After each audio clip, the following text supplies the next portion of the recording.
Hello Anusha గారు నమస్తే, రమేష్ గారు నమస్తే, ఎలా ఉన్నారు? హాయ్ అండి, మేము బాగున్నాం. నేను ఇంత పెద్ద మాట్లాడితే మీరు హాయ్ అండి బాగున్నా అంటే నాకు కొంచెం ఓకే, కొంచెం గట్టిగా. And by the way beautiful sari Anusha గారు.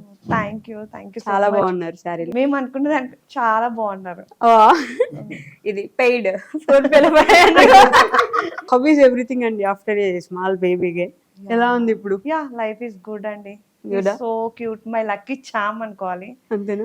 అంటే బాబు పుట్టాక లైఫ్ మారుతుంది అంటారు కదా, నాదైతే కంప్లీట్ గా మారిపోయిందండి. ఓకే, కానీ మీది డెలివరీ జర్నీ చూసాను నేను, సెకండ్ బేబీది. సో జర్నీలో అబ్స్టికల్స్ చాలానే ఉన్నట్టున్నాయి కదా మీకు ముందు. మీరు నార్మల్ గా నేను ముందు సాఫ్ట్వేర్ జాబ్ చేస్తూ ఉండేదాన్ని. ఓకే. సో ఒక అంటే దాని పులి స్టాప్ మరి కామనో తెలీదు. సో బ్రేక్ ఇచ్చి, సో మళ్ళీ అంటే ప్రెగ్నెన్సీ, ఒక మిస్క్యారేజ్ అయిపోయి మళ్ళీ ప్రెగ్నెన్సీ వచ్చాక, సో ఇంకా బాబు కొంచెం వెయిట్ తక్కువగా ఉన్నాడు. నేను ఇక్కడ అపోలో, నార్మల్గా అపోలోకి వెళ్తాము మా ఇంటికి దగ్గరలో. సో వెయిట్ తక్కువగా ఉన్నాడు, ఎలా ఎలా ఎలా ఇంకెప్పుడు అయిపోద్ది డెలివరీ. ఇంకా నేనైతే ఎలాగో సి సెక్షన్ అని చెప్పేశారు, ఫస్ట్ సి సెక్షన్ కాబట్టి సెకండ్ సి సెక్షన్ అని చెప్పేశారు. ఓకే. సో ఇంకా ఎప్పుడో వద్దులే, నా బర్త్డే రోజే చేసేయండి. సో అనేసి నా బర్త్డే రోజే ఆపరేషన్ చేయించేసుకున్నాను. అసలు మనం కోరుకొని ఈ రోజు చేయండి మీరు నాకు అని అడగడం అంటే ఇంకా సి సెక్షన్ అని చెప్పేశారు డాక్టర్. సో ఎంత త్వరగా మనం బయట తీస్తే మనకి బేబీ ఎలా ఉంది తెలుస్తుంది కదా.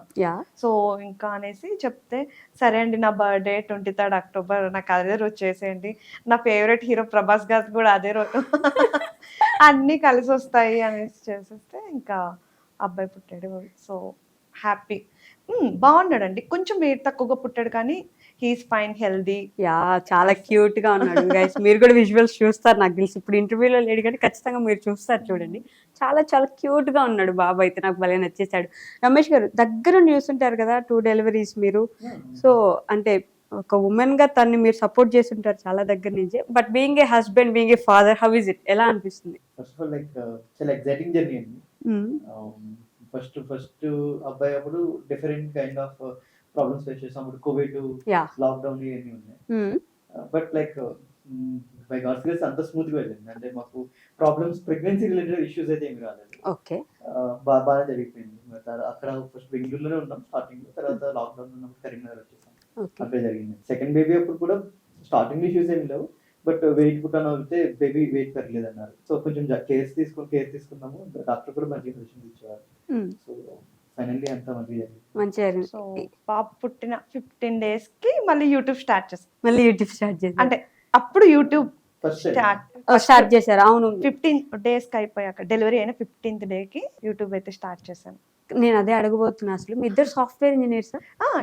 ఇద్దరు. Yeah. మరి యూట్యూబ్ ఏంటి అసలు? ఐ మీన్ ఎవరి ఐడియా యూట్యూబ్ పెట్టాలని, మీదా లేదంటే మీరు? అంటే ఆల్మోస్ట్ ఒక 7 years అయితే ఫుల్ సాఫ్ట్వేర్, ఇంకా జావా పై ఇదే ఇంకా మైండ్ లో అంతా జాబ్ జాబ్ జాబ్ అనేదే. సో ఎంఎన్సీలో, టీసీఎస్ లో చేశాను, క్యాప్జెమిలో చేశాను. అంతా సక్సెస్ఫుల్ గా అవుతూ ఉన్నప్పుడు సో ఒక్కసారి అయితే మిస్క్యారేజ్. సో ఒక బ్రేక్ అన్నట్టు, ఇంకా నా ఆ సాఫ్ట్వేర్ ప్రపంచం నుంచి అయితే ఒక బ్రేక్ అయితే. సో డాక్టర్ అయితే కొంచెం రెస్ట్ తీసుకోవాలి, సో ఇంత స్ట్రెస్ ఎందుకు అనేసి. సో నేను కూడా ఓకే 30 years లోపే ఇద్దరిని కనేయాలి అంటే, ఇప్పుడు మనీ ఉన్నా కూడా పిల్లల లైఫ్ లో చాలా ఇంపార్టెంట్ కదా. సో అందుకే ఇంకా ఫిక్స్ అయిపోయాను. ఓకే, ఇప్పుడు నాకు 7 years ఎక్స్పీరియన్స్ ఉంది. సో నేను అనుకున్నాను అనుకోండి, అంటే ఎప్పుడైనా జాబ్ తెచ్చేసుకోవచ్చు. విత్ ఇన్ 20 days లో, లాస్ట్ అంటే ఒక కంపెనీ నుంచి మారేలోపు ఒక 20 days అంత ప్రిపేర్ అయితే వచ్చేస్తుంది. సో ఎందుకులే, ఫస్ట్ పిల్లల మీద ఫోకస్ చేద్దాం అనేసి అలా కామ్ పెట్టేసి బేబీ అంత అంటే ప్రెగ్నెన్సీలోనే అనుకున్నాను. బట్ ఎందుకులే, ఇప్పుడు అంతా అసలు బేబీ ఎదగట్లేదు, సో ఒక్క దాని మీద ఫోకస్ చేద్దాం. సో ఫస్ట్ బేబీ బయటకు వచ్చాక అప్పుడు ఆలోచిద్దాం అనేసి. సో అప్పుడు అత్తమ్మ కూడా ఉండేవాళ్ళు డెలివరీ అయిపోయాక, మా హస్బెండ్, అత్తమ్మ. సో ఈయన కూడా లీవ్. ఓకే. సో నేను ఖాళీ, ఎప్పుడు బేబీ మంచిగా తాగేయడం, పడుకోవడం, పాలు. సో స్మూత్ గానే ఉంది. ఓకే, అంటే ట్రై చేద్దాం, ఓకే మనకి కనెక్ట్ అవుతారేమో అనేసి సో స్టార్ట్ చేసాము. మామూలుగా కనెక్ట్ అయ్యారా అసలు? ఇంత స్మాల్ జర్నీలో చాలా కనెక్ట్ అయిపోయారు కదా మీకు. మీ ప్రతి డైలీ లైఫ్ లో మీ ఇంట్లో ఏం జరుగుతుందని మీకంటే ముందు వాళ్ళకి బాగా తెలుసు. అంటే ఇంకా న్యూ మదర్స్ ఉంటారు కదా, వాళ్ళందరూ ఎక్కువగా కనెక్ట్ అయిపోయారు. సేమ్ మా ఇంట్లో కూడా ఇలానే ఉంటదండి. నేను నార్మల్ గా ఒళ్ళో పడుకోబెట్టుకొని ఫుడ్ తింటూ ఉన్నాను.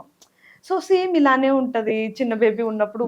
అంటే పక్కకు అసలు ఫుడ్ తిననియరు, అదే టైంలో ఏడుస్తారు. అవును. సో మా పెద్ద బాబు ఎక్కువగా ఏడ్చేవాడు, చిన్న బాబు సమ్ టైమ్స్. కానీ పెద్ద బాబాయ్ నేను నోట్లో పెట్టుకున్న ఫుడ్ స్టార్ట్ చేసినప్పుడే ఇంకా అసలు నేను చేతి కడుక్కొని వచ్చే వరకు మ్మ్. ఏడుస్తూనే ఉండేవాడు. యూట్యూబ్ స్టార్ట్ చేద్దాం అనుకున్నాను ముందు రమేష్ గారికి చెప్పారా మీరు? ఆబ్వియస్లీ ఇంకా మా హస్బెండ్ ఏ టైప్ అంటే, నువ్వు ఏదైనా చేస్తావా, okay I will support, do what ever you want. మ్మ్. నీకు ఇది రిస్ట్రిక్షన్, ఇది చెయ్యి, ఇలా ఉండాలి, ఇలా చెయ్య, అది ఏమీ లేదు. అందుకని Full green happy. Forest yeah అంటే ఇన్స్టాగ్రామ్ లో అది ట్రెండింగ్ లో నడుస్తుంది కదా, ఎవరైనా ఒక అబ్బాయి మంచిగా చేస్తుంటే green flag, green forest Yeah. అంటారు కదా. సో రమేష్ గారు మంచి గ్రీన్ Yeah. ఫారెస్ట్ అన్నమాట మీకు. ఇప్పుడు నార్మల్ గా వీడియో షూట్ చేయడమైనా అంటే ఇద్దరు పిల్లలతో, బాబు ఆ పెద్ద బాబు కూడా చాలా చిన్నవాడు, 3 years. సో చిన్న బాబు ఫీడింగ్, సో నాకు అసలు వీడియోస్ తీయడానికి కూడా టైం ఉండదు. ఓకే. ఇంకో మా హస్బెండ్ కి ఇవాళ ఇది చేద్దాం అనుకుంటున్నాను, నువ్వు వచ్చాక ఆఫీస్ నుంచి వచ్చాక చేద్దాం. సో ఇంకా ఎంతో ఓపిక్గా షూట్ చేస్తారంటే, నేనేమో ఇది బాగా రాలేదు, అది బాగా రాలేదు ఇంకా చెప్తూ ఉంటాను. బట్ బాగా అసలు ఓపిక అండి. వెళ్ళాక మీరు ఒక డైమండ్ నెక్లెస్ తీసేయచ్చండి. తనకి ఆఫీస్ లో చాలా హెక్టిక్ గా ఉంటది. తను అంటే తన పొజిషన్ చాలా పెద్దది, అంటే Okay. నార్మల్ గా సాఫ్ట్వేర్ లో. సో అంత హెక్టిక్ వర్క్ ఉన్నా కూడా మళ్ళీ వచ్చి పిల్లలతో ఆబ్వియస్లీ నానా నానా అనేసి ఇంకా టైం స్పెండ్ చేస్తారు. సో టైం కుదిరితే ఇంకా నాకు యూట్యూబ్ లో హెల్ప్ చేయడం, ఓకే. ఎడిటింగ్? ఎడిటింగ్ నేనే చేసేసుకుంటాను. ఓ సో సూపర్. ఫస్ట్ లో భయపడేదాన్ని, అమ్మో నేనేంటి అంటే ఎడిటింగ్ చాలా కష్టంగా. బట్ వన్స్ అంటే ఒక 2-3 వీడియోస్ కి అంతా స్ట్రగుల్ అనిపించింది. ఇంక ఇప్పుడైతే ఒక జస్ట్ అంత, ఇప్పుడు 2కి పెట్టాలనుకోండి, మార్నింగ్ 10కి అంతా షూట్ చేస్తాను, ఒక హాఫ్ అన్ అవర్ లో అంతే ఎడిటింగ్, వాయిస్ ఓవర్ అంతా అయిపోద్ది, అప్లోడ్ చేస్తాను. అంతే. మీ ఆఫ్టర్ డెలివరీ బేబీ గురించి పక్కన పెడితే మీ బిఫోర్ మ్యారేజ్ గురించి మాట్లాడదాం. ఓకేనా? ఓకే. మీది ఏ ఊరండి? మాది కరీంనగర్. మీది? నర్సాపురం, వెస్ట్ గోదావరి. వెస్ట్ గోదావరి. మరి తెలంగాణ అమ్మాయి, ఆంధ్ర అబ్బాయి, అసలు ఎలా ఎక్కడ పరిచయం అయింది మీ ఇద్దరికి? బేసికలీ లవ్ మ్యారేజ్ అనుకోవచ్చు. లవ్ మ్యారేజ్, లవ్ మ్యారేజ్ కదా. సో లవ్ కమ్ అరేంజ్ అనుకోవాలి. ఇంకా ముందైతే లవ్ కదా. సో మీ ప్రేమాయణం ఎక్కడ మొదలైంది అనుకోవచ్చు? ఫస్ట్ అయితే నేను ఇక్కడ హైదరాబాద్ లో చేశాను, ఒక 2-2.5 years చేశాను. ఓకే. ఇక్కడ హైదరాబాద్ లో వర్క్ చేసినప్పుడు తన ఫ్రెషర్ గా జాయిన్ అయింది. ఓకే. సో కంపెనీలో పరిచయం అలా. మీరు చెప్పండి. నిజమే, స్టార్టింగ్ కరెక్ట్. నుంచి చెప్తాను. నార్మల్ గా ఈయనైతే సామ్సంగ్ అలా మంచి మంచి కంపెనీలో జాబ్ చేశారు, first software employee. Okay. So తర్వాత ఫ్రెండ్స్ తోని స్టార్ట్అప్ స్టార్ట్ చేద్దాము, మనం ఒక ట్రై చేద్దాం అనేసి స్టార్ట్అప్ పెట్టారు. ఓకే. సో అప్పుడే నా బీటెక్ అయిపోయింది, 2015 లో అయిపోయింది. ఇంకా జాబ్ ట్రయల్స్ చేస్తూ ఉన్నప్పుడు ఓకే, ఇంకా ఏ జాబ్, నేను ట్రిపుల్ ఈ, సో మనకి ఏ జాబ్ రావట్లేదు చిన్న దాంట్లో, సర్లే ఒక ఛాన్స్ జాయిన్ అయ్యి చూద్దాము అనేసి నేను అదే కంపెనీలో జాయిన్ అయిపోయాను. Okay. He's the manager. Oh. So starting అంతా చాలా స్ట్రిక్ట్ గా ఉండేవాళ్ళు ఈయన. వర్క్ అంటే చాలా స్ట్రిక్ట్, అంటే ఇంకా అందరు భయపడిపోయే వాళ్ళం ఆయన చూస్తే. అసలు మాట్లాడడం ఏంటి, ఇంకా ఏదైనా అంటే బాగా చేయలేదంటే ఇంకా అరిచేస్తారు. అలా అనిపించట్లేదు పాప? అయ్యో, నార్మల్ గా సాఫ్ట్ గా ఉంటారు, కానీ వర్క్ విషయం మాత్రం వెరీ డెడికేటింగ్. ఇంకా